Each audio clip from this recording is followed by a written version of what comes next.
Schizophrenia, SNUG 206, Mental Health, by Laura Everson.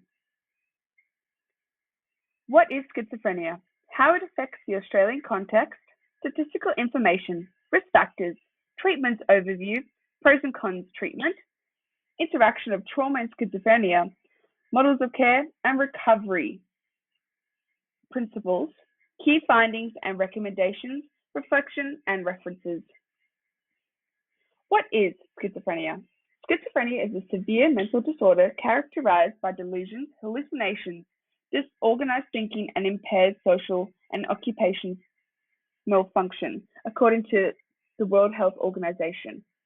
People with schizophrenia can have positive and negative symptoms. Positive symptoms can be hallucinations and delusions. Negative can be social withdrawal and reduced motivation. The typical age of onset of symptoms is late teens to early 30s. Prevalence and burden. Lifetime of prevalence of psychotic disorders is low relative to common disorders, but the impact is large. There's 3 different types of prevalences. Treated prevalence is currently in the system getting care. 1 month's prevalence is people currently unwell, treated or not treated. The lifetime prevalence is anyone who's ever had the illness. Treated prevalence of psychotic disorder is 18 to 65 years old, 3.1 per 1,000 people. Common estimate is 0.5% of Australians are affected by schizophrenia. Schizophrenia contributes to sustained disability and reduced life expectancy in Australia. The numbers can vary due to different definitions, data sources from various groups, access to care, duration of illness, and survey timing and recall. Demographics and service contact. Psychosis surveys and service data show most people aged late teens to 40s at onset, men often earlier than women. Schizophrenia is a common principal diagnosis in specialist mental health and residential mental health care. Age distribution. This data is from New South Wales from 2022. The census provides an insight into the prevalence of mental illness in Australia by age distribution from the AIHW analysis of Australian Bureau of Statistics in 2022. Risk factors. Genetic, family history increases the risk. Neurodevelopmental factors, prenatal complications and obstetric events. Substance abuse such as cannabis and some stimulants can increase the risk of psychosis.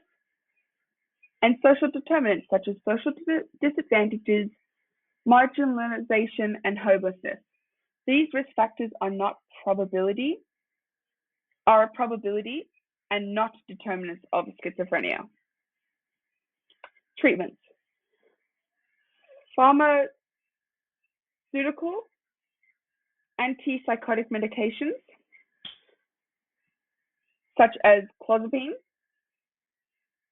psychosocial interventions, CBT for psychosis, family interventions, supported employment, and assertive outreach and physio-education, early intervention in psychosis, services that aim to reduce the duration of untreated psychosis to improve outcomes, other such as electrocompulsive therapy, that is only for selective cases, residential rehabilitation, and crisis services. But note that best practice is to use a combined medication and psychosocial support for more effective outcomes. The pros and cons of major treatments. So psychotics, the pros is it reduces the psychotic symptoms and prevents the relapse. But unfortunately, the side effects is weight gain, metabolic syndrome, extrapyramidal syndromes, and adverse challenges. CBT and psychosocial, the pros, it improves coping, reduces distress, and supports recovery and enhances social functioning. For the cons, requires trained staff, time, and sustained engagement. Access varies by location. And EIP and community care, the pros is better long-term outcomes and reduces hospitalization. The cons is resource-intensive access even across other regions. Interaction of trauma and schizophrenia. Childhood trauma, abuse, and adverse experiences are common among people with schizophrenic illnesses and are associated with worse symptoms and outcomes. A study was done in 2014 that is published in the National Library of Medicine, and the study was on the prevalence and impact of childhood abuse in people with schizophrenic illnesses and was reported at 30.6%. Trauma may increase vulnerability to psychosis and influence presentations such as trauma-related voices and mistrust. Trauma-informed care is essential for screen sensitively, provide trauma-focused supports, and avoid these practices.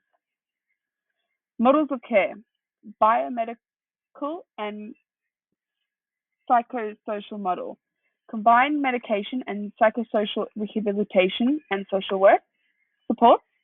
Recovery-oriented care focuses on hope, agency, meaningful roles, and community integration.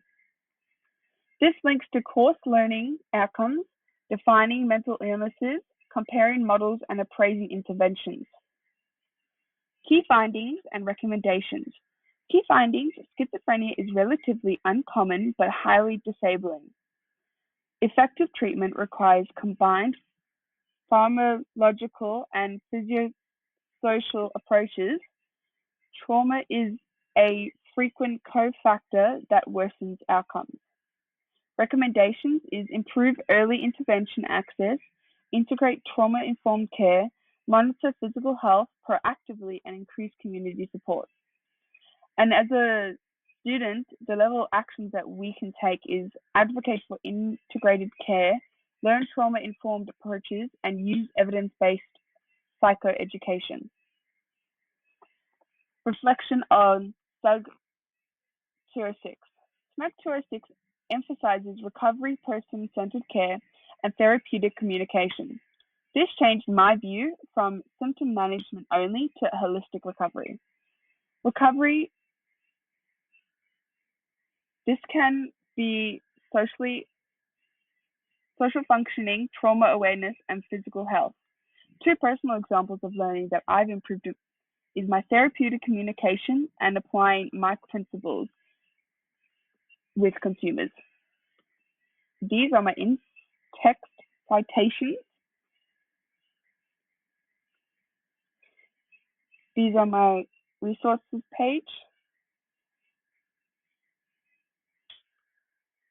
And this one.